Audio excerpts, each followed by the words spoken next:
नमस्कार, मेरा नाम है ओम प्रकाश यादव और आप देख रहे हैं वॉइस ऑफ रिपब्लिक। आज एक बुद्धिजीवी और राजनीतिज्ञों के मिले-जुले बैठक जमघट में मैं बैठा हुआ था। वहाँ पर एक परिचर्चा चल रही थी, एक गपशप चल रहा था। उसमें जो एक बात निकल कर आई वो बड़े गौरतलब है और वो बात निकल के आई मतदाता सूची के गहन पुनरीक्षण से संबंधित। आपको स्मरण होगा कि पिछली बार मतदाता सूची का गहन पुनरीक्षण 2003-04 में चला और 5 में चुनाव हुआ और आरजेडी की 15 साल पुरानी सरकार का वृक्ष जो है वो जड़ से ही उखड़ करके फेंका गया। इस बार 2025 में पुनः गहन पुनरीक्षण किया जा रहा है। राजनीति समझने वाले लोग, पत्रकारिता जगत से जुड़े हुए लोग और चुनाव पर जो पैनी नजर रखते हैं, उन लोगों की ये समझ और ये राय है कि, और कुछ सर्वे भी आ रहे हैं, बार बार सर्वे में 1 नंबर पर तेजस्वी और 2 नंबर पर अब प्रशांत किशोर चल रहे हैं, नीतीश कुमार वगैरह 3-4 नंबर पर। लग ये रहा है कि 2025 में एनडीए की सरकार या एनडीए जो गठबंधन है, इसकी बहुत बुरी हालत है। जो जमीन पर इसकी स्थिति है और इसके तमाम नेताओं, मंत्रियों और विधायकों ने जो हाल के कुछ वर्षों में 2-3 साल 4 साल में जो खेल किया है और जनता का विश्वास खोया, उसके कारण इन लोगों का विश्वास डगमगा गया है। कहा यह जा रहा है कि इस संभावित बदलाव और संभावित हार से बचने के लिए पुनः यह गहन पुनरीक्षण किया जा रहा है। बहुत सारे लोग यह भी मानते हैं कि महाराष्ट्र में जो चुनाव हुआ उसमें इस एक्सपेरिमेंट का सटीक रिजल्ट आया, इसको फिर दिल्ली में दोहरा दिया गया तो दिल्ली में भी सटीक और मनचाहे परिणाम आए, इसलिए वही एक्सपेरिमेंट बिहार में दोहराया जा रहा है। अभी जो आरंभिक रुझान मिल रहे हैं क्षेत्र से, मेरी कई एक चुनाव से लगे अधिकारियों से जब बात होती है, आम लोगों से बात होती है, मैं भी ग्रामीण परिवेश का हूं, लोग गांव से बताते हैं कि ये जो 3 कैटेगरी बना हुआ है, 1987 से पहले अगर आपका जन्म हुआ है, उसके बाद 87 से 2004 के बीच वाला और 2004 के बाद, इसमें 2-3 समस्या। पहली समस्या तो ये आ रही है कि अभी तक अधिकांश जिलों में, यूं कहें कि एकाध अपवाद को छोड़कर किसी भी जिले में जितने मतदाता हैं उतने फॉर्म्स डाउनलोड और प्रिंट करके नहीं दिए जा सके हैं। और आज तारीख हो गई, मतलब ये महीना पूरा हो गया, जून का 25 से शुरू है। दूसरी समस्या आ रही है कि जो ग्रामीण क्षेत्र के मतदाता हैं, उनके पास अधिकांश जन्म तिथि का कोई प्रमाण पत्र जो वांछित उसमें है, मांगा जा रहा है, उसमें से नहीं है। और मजेदार बात है कि इस बार आधार को हटा दिया गया और राशन कार्ड वगैरह को भी हटा दिया गया। मुझको कई बार ये बात समझ में नहीं आती है कि ये हिंदुस्तान में किस दिन कोई एक कार्ड बनेगा जो मल्टीपर्पस कार्ड होगा। मुझको याद है जब मैं नौकरी में आया था 90 में, उस वक्त TN सेशन मुख्य चुनाव आयुक्त थे और उसी समय चला कि ये इपिक बनेगा, वोटर आईडी जिसको बोलते हैं, और ये वोटर आईडी एक बार जब बन जाएगा तो इससे सब काम होगा। लेकिन धरातल पर आते आते वो इतना डाइल्यूट हुआ और इतने फर्जी आई कार्ड बने, वोटर कार्ड बने, जिसका कोई हिसाब नहीं था। और उसमें सबसे बड़ी जो गलती हुई वो वेंडर्स को आउटसोर्स करते गया, लोग बनते गया।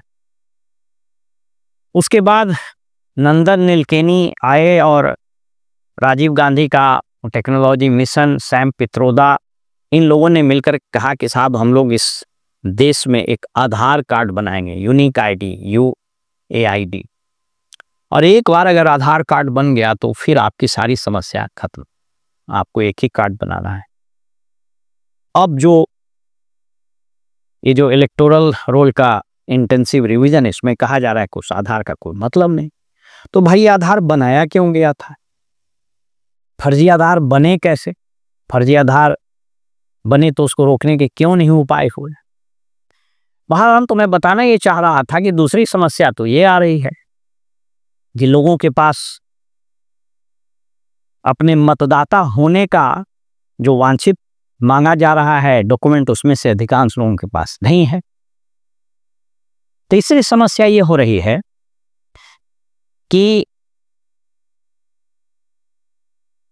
इस राज्य में तकरीबन 1.5 से 2 करोड़ माइग्रेंट लेबर्स हैं। उसमें कुछ लेबर्स भी हैं अनस्किल्ड और कुछ स्किल्ड वर्कर्स, कुछ वाइट कॉलर, लेकिन ज़्यादातर सेमी स्किल्ड और स्किल्ड, जिसको हम बोलचाल की भाषा में बोलते हैं मजदूर, जो इस राज्य से पलायन कर गए। अब जब आप चुनाव आयोग का निर्देश पढ़िएगा तो उसमें लिखा हुआ है, और मुझको कई एक ARO और RO वगैरह से भी बात हुई, जो चुनाव आयोग अभी ब्रीफिंग दे रहा, उससे जब पूछा गया तो कहा कि 3 बार उसके घर पर जाना है, फॉर्म दे देना है, वो नहीं आएगा तो उसका नाम खत्म है। आप निश्चिंत रहिए कि इस राज्य में ये जो माइग्रेंट लेबर्स हैं उसमें से 80 to 90% साफ हो जाएगा। लेकिन मोटे तौर पर आंकड़ा आपको बता देते हैं कि किसी भी राज्य में जो टोटल पॉपुलेशन होता है उसका 60% वोटर्स होता है। 14 करोड़ के आसपास अभी आबादी है बिहार की, तो उसका 60% आप पकड़ लीजिए, 8, साढ़े 8, 9 करोड़ के आसपास। 90,000 बूथ है, 90 अभी बढ़ करके संभवतः 1 लाख बूथ हो जाएगा। मेरी अपनी जो समझ कह रही है वो ये कह रही है कि तकरीबन 1 करोड़ के आसपास वोटर इस बार छटेंगे अगर ये ट्रेंड रहा तो।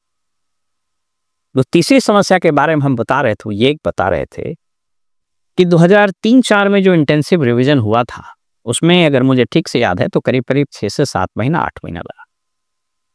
ये 1 महीना में डोर टू डोर इनुमरेटर का विजिट कर लेना और बाकी फिर टेबल टॉप काम करना, फिर 1 महीने में दावा आपत्ति लेना, उसके बाद फाइनल पब्लिकेशन, तो ये 3 महीने में सारा काम हो जाएगा।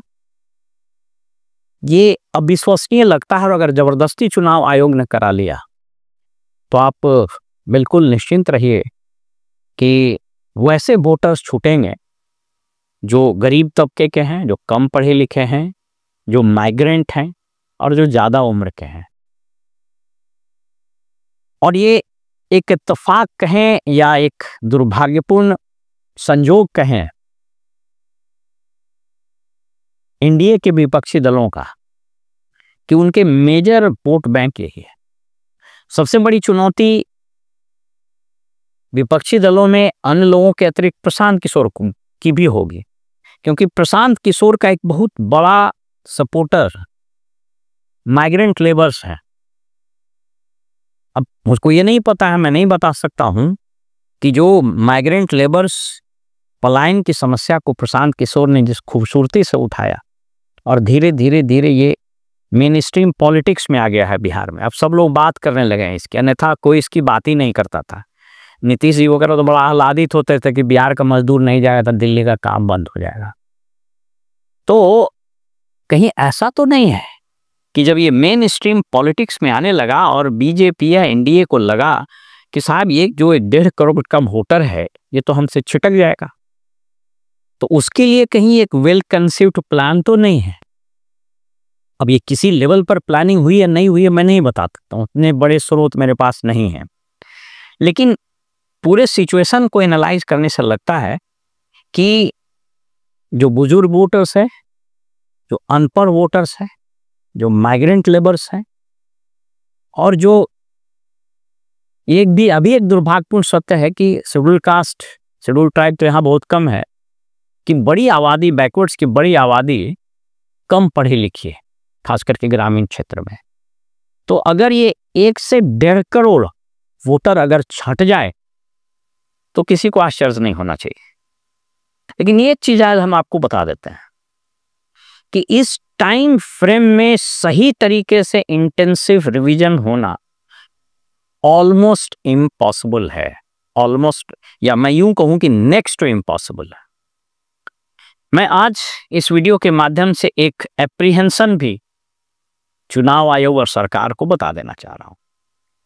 मेरा एप्रीहेंशन यह है कि अगर ग्रामीण क्षेत्रों या पीपुल एट लार्ज के इस चुनौती को एड्रेस नहीं किया गया तो, और एक बार आक्रोश की, एक बार विरोध की चिंगारी उठी, तो बिहार ऐसा प्रदेश है कि फिर ये पूरा जो एक्सरसाइज है वो खटाई में पड़ सकता है। प्रायोगिक तौर पर, मैंने थ्योरेटिकली, सिद्धांततः ये सुनने में बड़ा अच्छा लगता है कि वोटर लिस्ट को क्लीन होना चाहिए, और इससे कोई इनकार नहीं करेगा कि क्लीन होना चाहिए। ये इस देश के प्रजातांत्रिक सिस्टम का दुर्भाग्य रहा है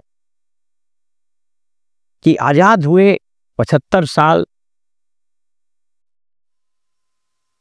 7 दशक गुजर गए, लेकिन आज तक हम एक क्लीन वोटर लिस्ट नहीं बना सके। आज तक लोगों के पास एक कार्ड नहीं बन सका, जिसकी चर्चा मैंने की। और अंत में बहुत सारे लोग ये मानते हैं कि कदाचित ये national register of citizens, NRC की शुरुआत तो नहीं। तो एनआरसी की शुरुआत हो जाए तो इसमें किसी को कोई आपत्ति नहीं, लेकिन वो थ्योरेटिकल बात, अगर उसके पीछे टारगेट करके कुछ वैसे लोगों को बाहर करने की बात है जो सरकार का विरोध करती है, तो ये फिर चिंता की बात है। अभी ये रुझान आने शुरू हो गए हैं। जैसे जैसे रुझान आएंगे मैं इसके बारे में आपको बताऊंगा, और मैं बहुत जल्द 1-2 दिन के अंदर जो फॉर्म भरने की प्रक्रिया है, आप अपना वोटर आईडी कार्ड से वोटर लिस्ट कैसे डाउनलोड कर सकते हैं, इसको लाइव दिखाएंगे हम आपको, ताकि आम लोगों को यह समझ में आ सके। आप चाहें तो अपने मोबाइल से भी कर सकते हैं, क्योंकि मोबाइल इस देश में, उस राज्य में उसकी बहुत बड़ी संख्या है, तो ये आप कर सकेंगे। मेरा सिर्फ इस वीडियो के माध्यम से आम लोगों के पास ये सूचना पहुंचाने, चुनाव आयोग और प्रशासन, सरकार को ये सूचना पहुंचाने का काम करना है कि सबसे न्यूनतम स्तर पर, यानी बीएलओ के स्तर पर जो कठिनाई हो रही है उसको आपको संज्ञान में लेना होगा। सिर्फ डांट डपट करके कि तुमको किसी हाल में कर देना है, इससे नहीं होगा। मुझको कई बीएलओ से बात हुई, वो लोगों ने कहा कि सर हम जैसी समस्या बताते हैं ऊपर जाता, बोला हम कुछ नहीं जानते हैं। किसी बड़े अधिकारी ने भीसी करके कहा कि 10 दिन के अंदर ये सब हो जाना चाहिए। तो ये तुगलकी फरमान अगर आप कीजिएगा तो इसका भी अंजाम वही होगा जो इस राज्य में या इस देश में सामाजिक आर्थिक सर्वेक्षण एक बार हुआ था, एससीसी। इस राज्य में खाता पुस्तिका बनाने का काम हुआ था, वो भी खत्म हो गया। वोटर लिस्ट जिस तरीके से बना वो भी बर्बाद हो गया। आधार कार्ड जो बना वो खत्म हो गया। तो कहीं उसी राह पर यह वोटर लिस्ट के इंटेंसिव रिवीजन का हसर भी नहीं हो जाए। फिलहाल में इजाजत दीजिए और आप देखते रहे वॉइस ऑफ रिपब्लिक। नमस्कार।